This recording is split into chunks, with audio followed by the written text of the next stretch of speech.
September 18, 2025, the South China Sea glimmers, deceptively calm.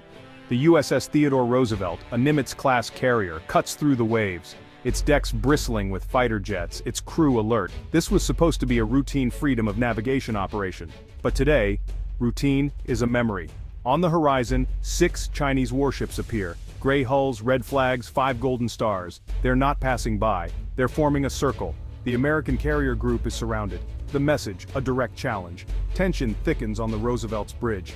Radar screens show the Chinese ships tightening their formation. A slow, calculated squeeze.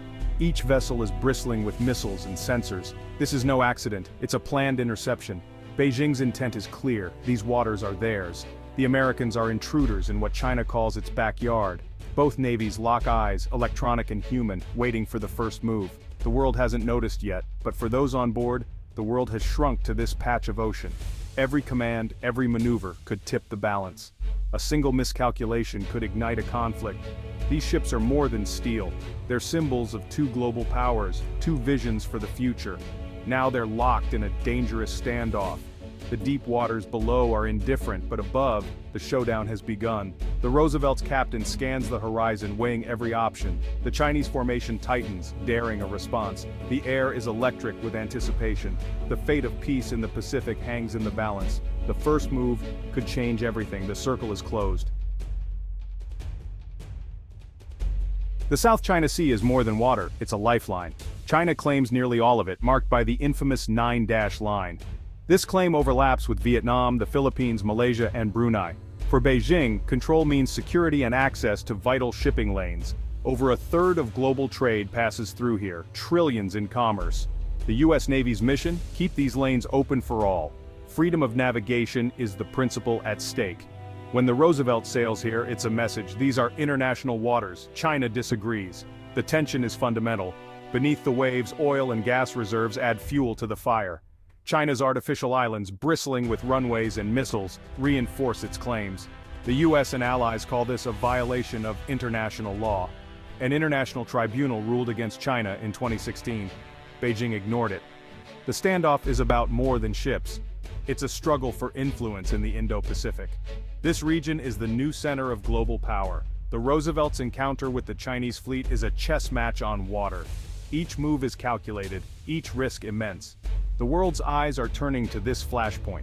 The stakes, control, resources, and the rules of the future. The game is on. The sea waits.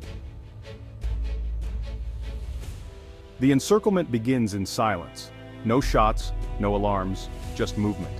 Chinese warships glide into position, close enough to threaten, distant enough to avoid collision. This is the language of naval power, spoken in knots and radar echoes. On the Roosevelt's bridge, the captain and XO watch the tactical Plot 6 red icons, a perfect hexagon. The American carrier and its escorts are at the center. The radio crackles. US Navy warship, you are entering Chinese waters. Alter course. The American reply, we are operating in international waters under international law. The exchange repeats, a ritual in these contested seas. But today the force is larger, the stakes higher. Sailors on deck see the Chinese ships, their crews visible across the water. The proximity is unnerving, the pressure immense.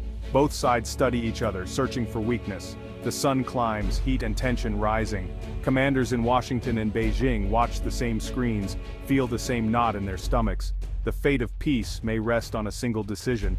The silent dance continues, each move deliberate, each second fraught. The quiet is the most frightening part. Every gesture is a message, the world holds its breath, the standoff is real, the risk is growing, the next move could be history, the tension is palpable, the crisis deepens.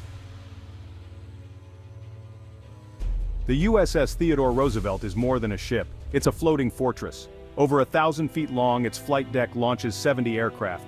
Nuclear reactors power it for years without refueling. It leads a carrier strike group, cruisers, destroyers, and a silent submarine below.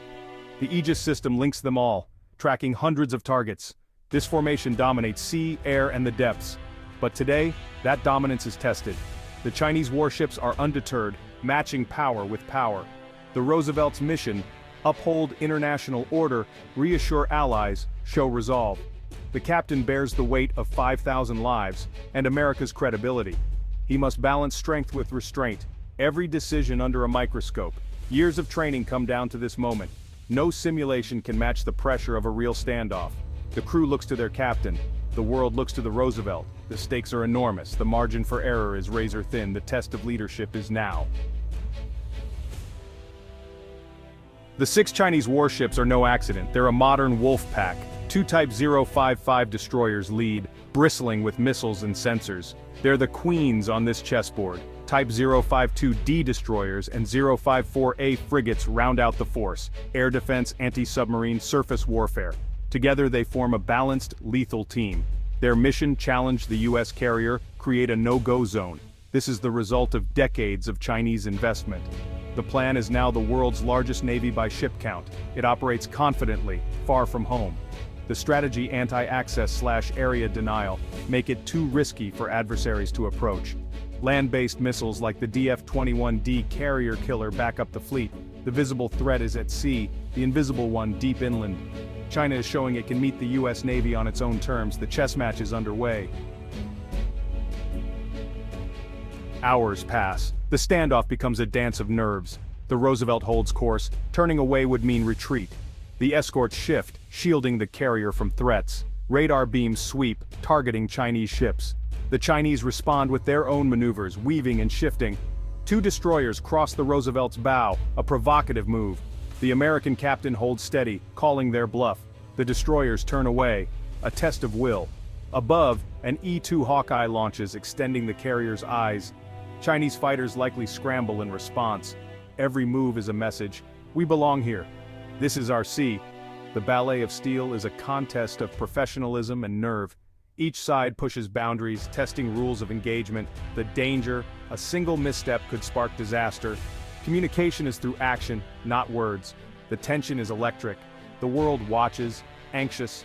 The next move could be catastrophic. The dance continues. Beneath the hardware, this is a human story. On the Roosevelt's bridge, young sailors monitor screens, adrenaline high. The captain, calm but burdened, weighs every decision. He quizzes his officers, thinks 10 moves ahead, feels the weight of command. Across the water, a Chinese captain faces the same pressures: orders from Beijing, responsibility for his crew. Both men are professionals, adversaries, but also mariners. They share a bond duty and the desire to avoid war. The fate of thousands rests on their judgment. These are people with families, not just pieces on a board. Their job: prevent a fight, not start one. The cost of failure is unthinkable. The world sees nations. On the water, it's people making impossible choices. Professionalism is the last barrier to disaster. The crisis is personal. The stakes are human. The outcome depends on their restraint. The world hopes they succeed. News breaks: US carrier surrounded in South China Sea. Headlines race around the world. The crisis is global. In Washington, the National Security Council meets. Options: escalate, de-escalate, hold the line. Diplomats scramble, calls to Beijing, allies, the UN. The message: this is not just America's fight, but a test of the international order. In Beijing, leaders weigh risk and reward. State media spins the story as defense of sovereignty. Both sides want to avoid war, but neither will back down. Allies rally. Southeast Asia watches in fear, caught between giants. Markets dip, anxiety spreads. The UN calls for calm. Europe urges restraint. The world is on edge. The standoff is no longer a naval affair, it's a global crisis. The stakes: peace, prosperity, the rules of the future. Every move is scrutinized. The pressure is immense. The world waits for resolution. The outcome is uncertain. After 18 tense hours, dusk falls. The Chinese ships pull away. The circle dissolves. The immediate crisis is over, a collective sigh of relief. Likely, back-channel diplomacy averted disaster. Both sides claim victory. The US stood firm, China showed resolve. The Roosevelt continues its mission, shadowed at a distance. The peace is uneasy, but it holds, for now. This was a glimpse of the future. China willing to challenge US power at sea. The Wolfpack tactic is now part of the playbook. The US and allies must adapt. Uncontested dominance is over. The margin for error is shrinking. The risk of miscalculation rising. The 9-dash line remains, as does America's commitment to open seas. Next time, the outcome could be different. The peace is fragile, the dance ongoing. The world can only hope the dancers never miss a step. The South China Sea is changed forever.